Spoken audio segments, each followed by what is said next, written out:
Estamos en un estudio más de la lección de la escuela sabática. Gracias por abrir este audio. El título del día de hoy es Autosuficiencia. Miércoles 14 de septiembre del 2022. Te saluda tu amigo Jorge Vázquez. Hoy hablaremos de un tema interesante. Autosuficiencia. ¿En algún momento tú te has sentido autosuficiente? ¿Te has sentido que tú puedes solo y puedes luchar contra todo? Lamentablemente, en ocasiones cuando el ser humano llega a su éxito, logra sus objetivos, en ocasiones empieza a olvidarse que es Dios quien lo llevó hasta ese lugar. Hoy conoceremos una historia y un ejemplo de qué cosas no debemos de seguir. Hoy conoceremos la vida de Saúl. Saúl fue rey de Israel.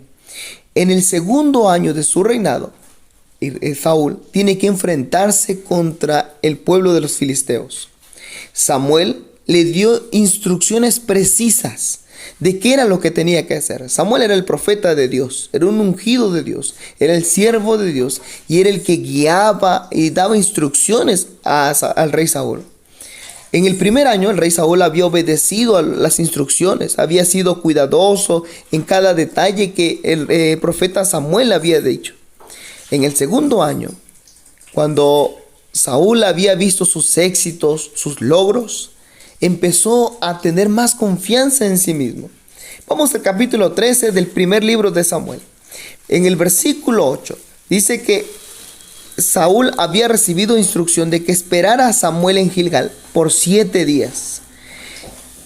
El rey Saúl dice que esperó los 7 días, pero mientras esperaba los 7 días, el pueblo de Israel, al ver el gran ejército y el gran número que tenía el pueblo de los filisteos, empezaba a tener miedo. Muchos empezaron a desertar. En un principio, Saúl llevó 3,000 hombres. Al final se quedó solo con 600 hombres, debido al temor que tenía el pueblo de Israel enfrentarse contra los filisteos. Toda esa presión que tenía Saúl le llevó a desesperarse. Llegó al momento de que ya sentía que la victoria no iba a ser de él. En el día séptimo, que era el día 7 que había dicho Samuel que esperara a Saúl, iba a ofrecer sacrificios Samuel. Al no llegar Samuel, Saúl se atribuye esa responsabilidad o ese privilegio y ofrece sacrificios. Justo cuando termina de ofrecer el sacrificio, quizás en el día 7, en el transcurso del día número 7, Samuel llega y ve a Saúl que está terminando de ofrecer sacrificios, algo que no le correspondía. Cuando él se cree suficiente, él cree que puede hacerlo todo, no viene esa persona, lo hago yo, y no era la responsabilidad que él tenía. Dice el versículo número 11 que Samuel va y le dice: ¿qué has hecho? Y Saúl, en lugar de reconocer su error y saber que ha cometido una falta, no ha seguido las instrucciones, él dice: vi que no venías y como resultado tuve que hacerlo. Vi que el pueblo se me desertaba, empezaban a disminuir. Después de tener 3,000 gente, ahora me quedan solo 600. Entonces tomé la decisión. A veces confiamos a lo que nosotros creemos. El rey Saúl, todavía no había llegado el momento de la lucha, todavía no había perdido, pero él creía que ya iba a perder. Mire lo que dice el libro Historia de los Patriarcas y Profetas. Cuando fue llamado al trono, Saúl tenía una opinión muy humilde de su propia capacidad. Sin embargo, al ver el éxito que había tenido en cada una de las batallas, perdió de vista el hecho de que dependía de Dios y en su corazón se apartó del Señor. Se preparó para cometer su pecado de presunción. ¿Por qué presunción? Porque él presumía, creía lo que iba a ocurrir. Él decía: voy a perder la batalla. Y no solo ese pecado de presunción, sino el sacrilegio en Gilgal. Es decir, profanó algo sagrado que él no le correspondía.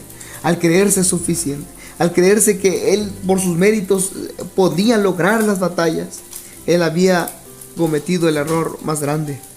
Aprender a confiar en los mandatos de Dios es lo que nosotros debemos hacer todos los días. Recuerda poner a Dios en primer lugar. Si has logrado algo, es por la gracia y la misericordia de Dios. Estás a punto de enfrentarte a una batalla. Ten paciencia. Espera las instrucciones. Dios ha dejado palabras específicas para nosotros. Samuel había dicho a Saúl que esperara 7 días. Saúl se desespera. Recordemos que Gedeón logró una batalla con solo 300 hombres. Saúl tenía el doble. Él se desesperó. Pensó que ya no iba a poder más. Y tomó la decisión de hacer algo que no le correspondía, de ofrecer un sacrificio. Ten paciencia. ¿Estás pasando por un problema? Recuerda que dependemos de Dios, que es Dios el que nos da la victoria. Este día puedes poner a Dios en primer lugar en tu vida. Espera en Jehová y Él obrará y hará su voluntad en ti. Dios te bendiga.